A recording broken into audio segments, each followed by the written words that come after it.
Hey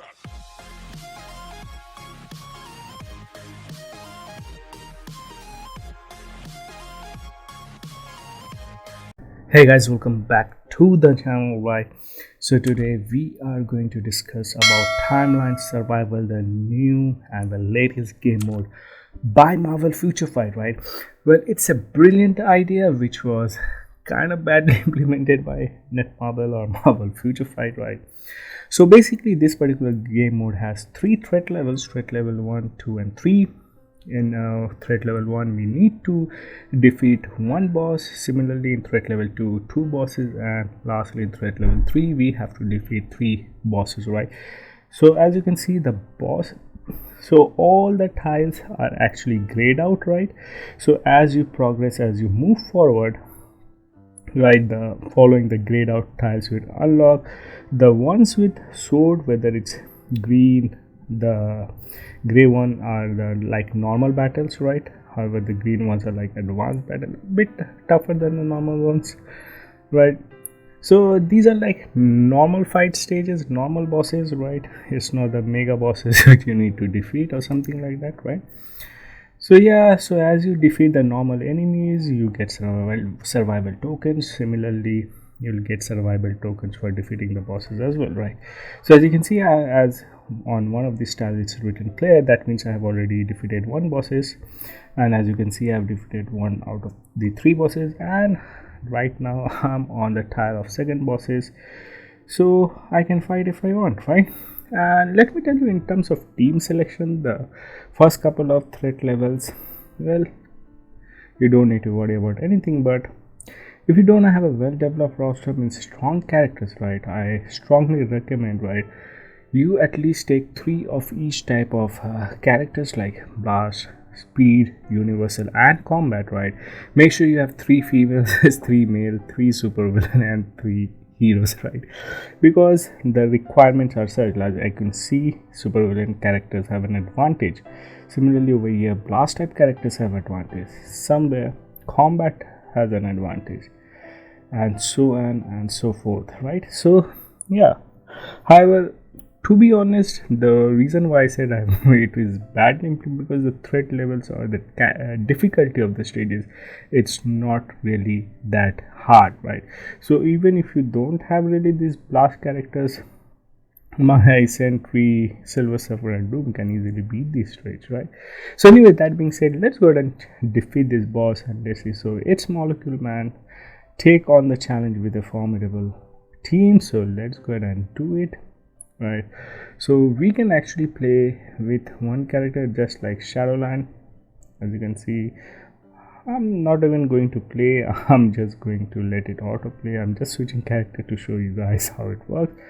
As you can see, the boss was easily defeated, right? However, my Silver Surfer did lose a bit of HP, and we won 22 survival tokens, so that's fan freaking tastic, right? Okay, so as you can see, two bosses defeated, right? Wonderful.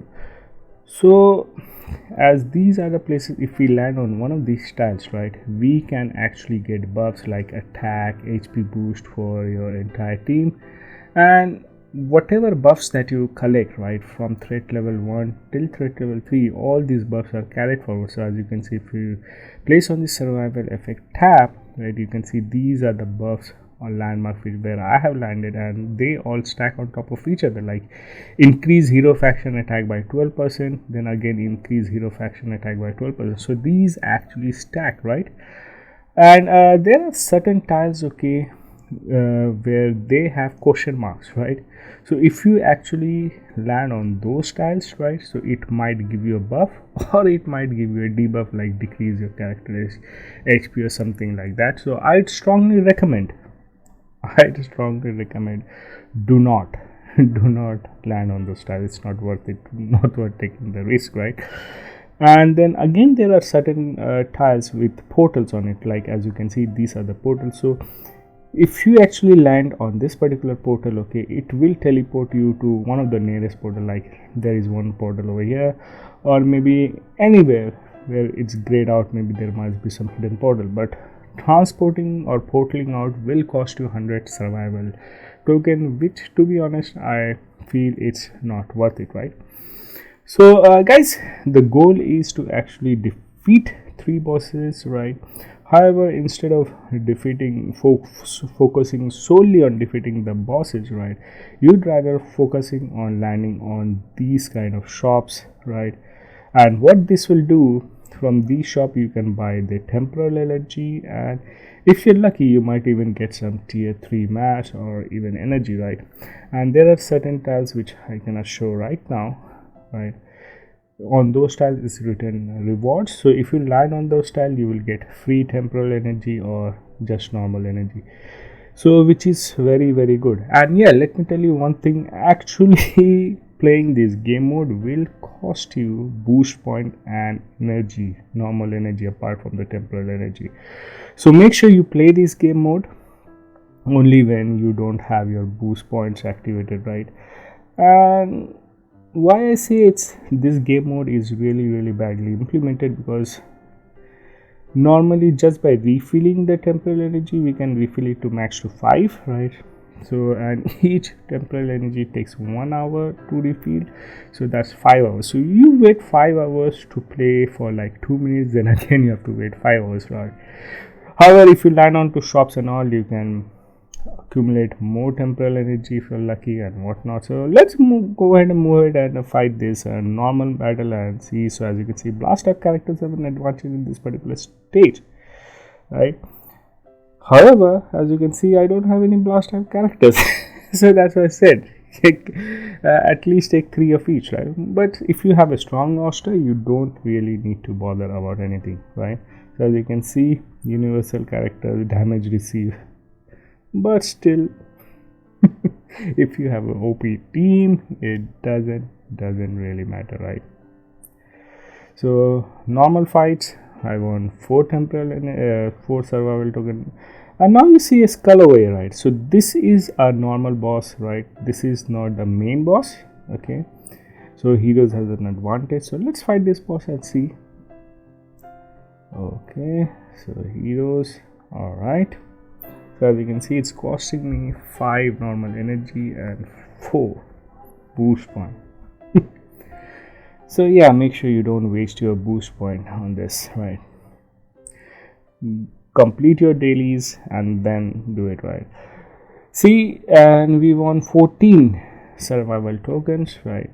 See, the reason why I say this game is really badly implemented, because after we defeat the 3 bosses, what we win is just 70,000, right?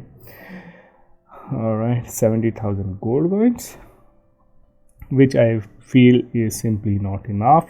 As you can see, there are requirements, right? Like female, male. So that's why I said at the beginning, make sure you carry enough of everyone, 3 of everything. But even if you don't really need to worry, right? If you have a strong build, unless you are an intermediate or a new player, right? Then only you need to worry. So I just have 1 more energy, so I can do 1 more battle. So super villains have an advantage. So let's see if what. Yeah, all right. Damn, man. I wish I could have showed you this, right? But anyways, I only have 2 super villains. So let's see how they perform. Even if you don't meet the requirement, the battle is quite easy, as you can see, right? Right. Oh boy. Okay, so as you can see, we have unlocked this shop stage, but unfortunately we cannot move there because we do not have the temporal energy to do so, right? However, I'll be showing you a couple of screenshot. I'll be sharing it with you to show what kind of items you can find in the shop, right? And yes, personally from what I have noticed, that yes, you can even find tier 3 materials, and the currency used to buy the items from there are these survival tokens, right? So that's it for this particular video. This particular game mode was once again, it's something unique, something new, although it's still something similar like rumble mode of Shadowland. have a I believe they still need to work on this particular game mode, right? They seriously do need to work. As you can see, even if I don't meet the requirements, still the battles are quite easy, right? It should have been really, really hard, even if you meet the requirements, right? Otherwise, there is no challenge whatsoever, right? But anyways, and girls and ladies, that's it for this particular video. So hope to see you guys soon in yet another video. Till then, take care and have fun.